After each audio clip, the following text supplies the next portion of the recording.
Hey Duke, good day folks. It's Greg Judy at Green Pastures Farm. We're back here with the sheep. They just moved them in here yesterday. We're going to be getting down to some negative temperatures, so we got some cedars for them to kind of get back into over there. And you can see even the sheep are eating some of that cedar needles. It is a natural warmer. It's got a lot of creosote pitch type stuff in it, real high in knocking out worms if they've got them. I know they're using it seems like the animals, if they haven't a chance to pick the diet that their body's asking them to get, that's what they do. Very high in tannins. That was the word I was trying to get, the tannins. But you know, this isn't anything special. There's their the mineral for the sheep. Knock all that ice and snow off the top.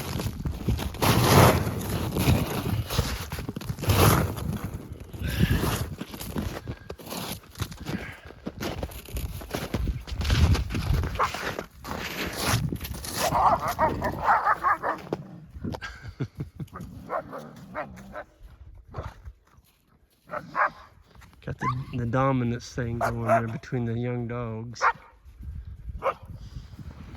Hey. Oh, she doesn't mess with that dog. That's Duke. He's an Armenian Gamper. He's a puppy, aren't you, Duke? What a beautiful dog.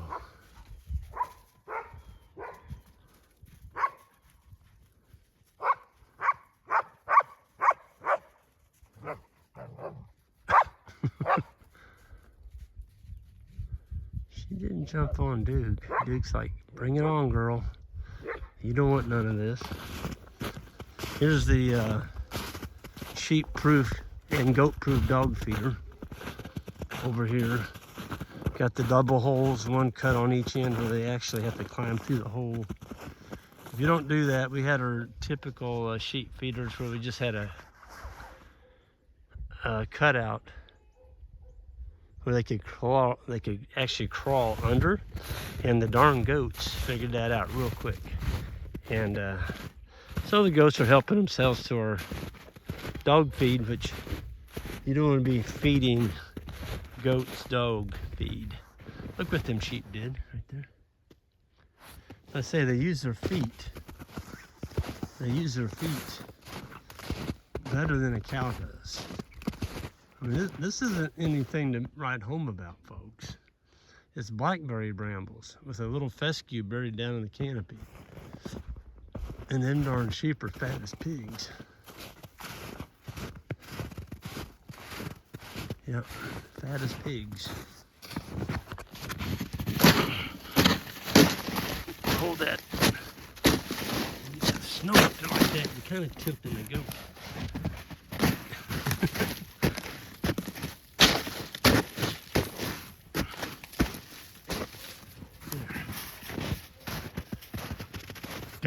The goat doesn't need too much tempting, they'll figure it out.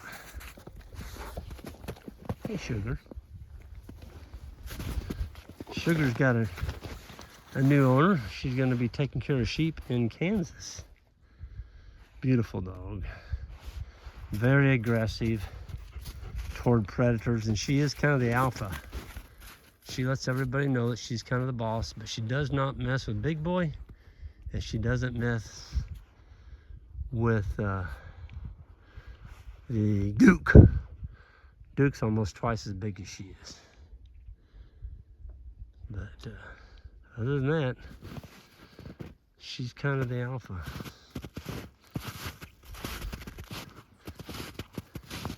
I mean, this just isn't very much in here to eat for a cow. But them darn sheep and goats, well, look at that. There they are down there right now. The goats are eating on that cedar.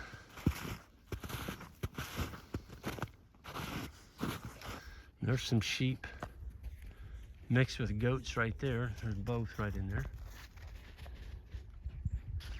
You notice there's not any snow underneath those massive cedars.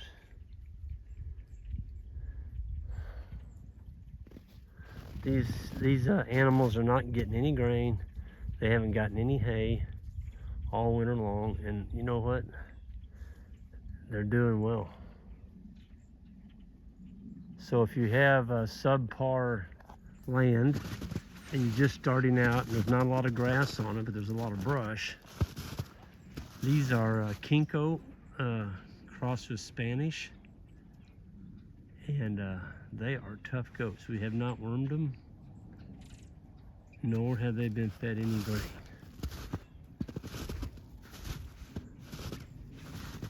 Good looking goats. Look at them go after that cedar though. The goats are definitely more aggressive on the brush and the cedars than the sheep are.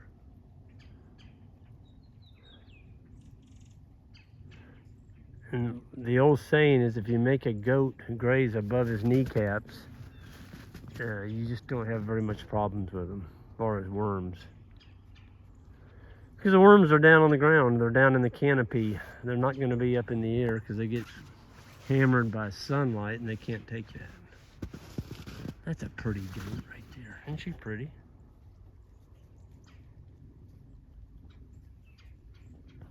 All goats are pretty. These are beautiful goats because they stay in. Folks, they're being kept in with, there's one ball right there.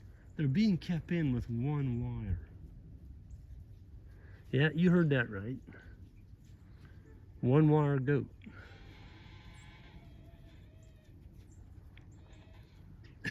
There's one over there. They go to the sheep and he's like, man. The perimeter on each side of these goats is 2 wires, but the subdivisions going the length of the paddock is 1 wire. But they aren't challenging it. They just aren't.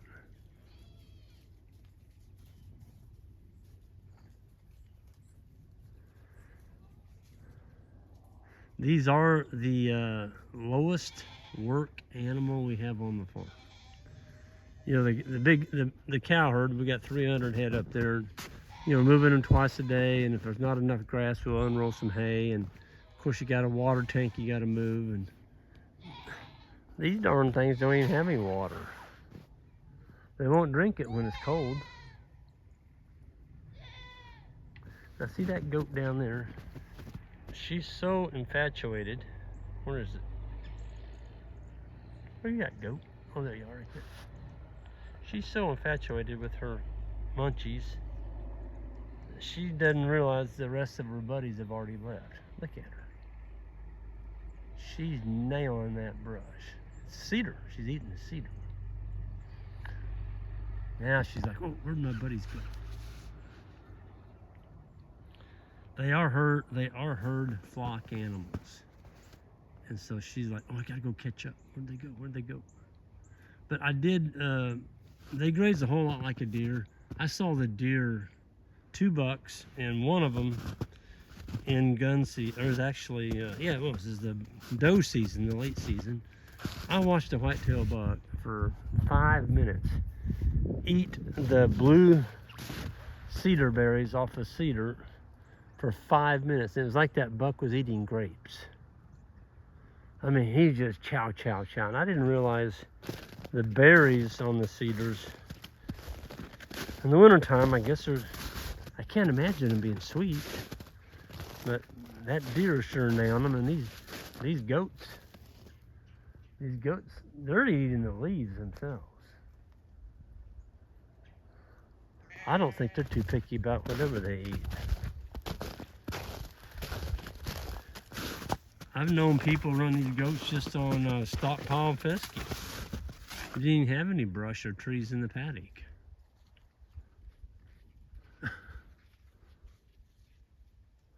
So this is good goat habitat. There's lots of brush. briars, trees, bushes. Just good goat feed, that's what it is. And the sheep are doing well. You know, anytime an animal can take their foot and pull the snow back with their foot and then eat, that's a good thing. Goats are up there getting them some mineral. We have noticed though that the goats primarily stay with the goats. So these are all goats up here. There's one down here he hadn't caught up yet. But all those over there are sheep. Okay. They know which breed is which. With that, I'm gonna go ahead and sign out of here. It's a beautiful day. We're supposed to get some really frigid weather coming in. And so we're kind of getting everything set for that, prepared, and everybody be safe out there. It's going to get down, I think they're saying -8 or 12 below. Doesn't matter if the wind blowing, that's going to be cold. And if you're in that area, make sure your animals, I just helped a lady out yesterday. She called and her husband was gone, and she was kind of, well, she was up a creek. She didn't really know how she was going to make it through the storm, and so we talked a little bit, and I said, have you got any cedar grows? Well, Greg, I've got a few cedars. She said, I don't know if they're thick enough. I said, well, send me a picture. And so she did, and I said, oh, you're in good shape. Just get you a big round bale and unroll it next to them cedars for this winter storm that's coming. And they didn't have a ton of animals. They had cows and sheep. I said, they can get them a bite to eat there. They can find that hay to lay in, and the cedars will break the wind. I said, you're good to go. And just a huge sigh of relief that, you know, she was going to be able to make it through the storm. But folks, you notice there's not any baby lambs popping out. I've been getting too many emails. People are lambing right now. And Greg, it's going to get cold tonight. What do I do? And I'm like, well, you got to get your rams out. Your rams should have came out in July, and don't put them back in until December. Once you put them in December, leave them in. Our rams are still in here. They're not hurting a blooming thing.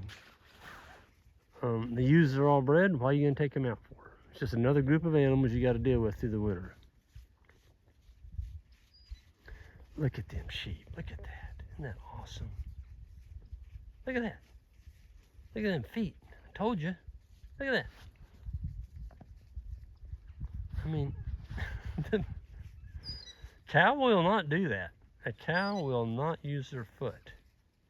They'll use their head, and they can burrow and push with their nose, but they will not use their foot like a sheep.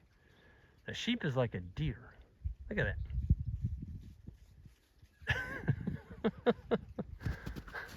So if you want easy keeping animals, these are them. And we're going to be posting our ewe lambs, our yearly ewe lamb sale here probably in the next couple weeks. Not going to be as many as there was last year, that's for darn sure. And so they're going to be gone pretty quick. But I'll be making a video of it, and they'll be on our website. And they're spoken for now. And then you come and get them in the last week of August. Yep, pretty cool. Folks, I got to get out of here. Y'all have a good one, and hit that subscribe button on the way out. And we're going to see a bunch of y'all at our grazing school. It's coming up here in May, the first 2 weeks. The first week is the advanced school. The second week is the beginning school. And we got Ian coming back this year. That's going to be awesome. Folks, we'll see you. Have a good one, and be safe. Get your animals some shelter, a windbreak if nothing else. We don't have a barn on our farm that we put animals in, but this is just perfect. This is just perfect. You know, they can get in here in these cedars, and when it gets down negative temperatures, they're going to be just fine because they got a really nice thick fleece on them. And same way with the cattle. Have a good one.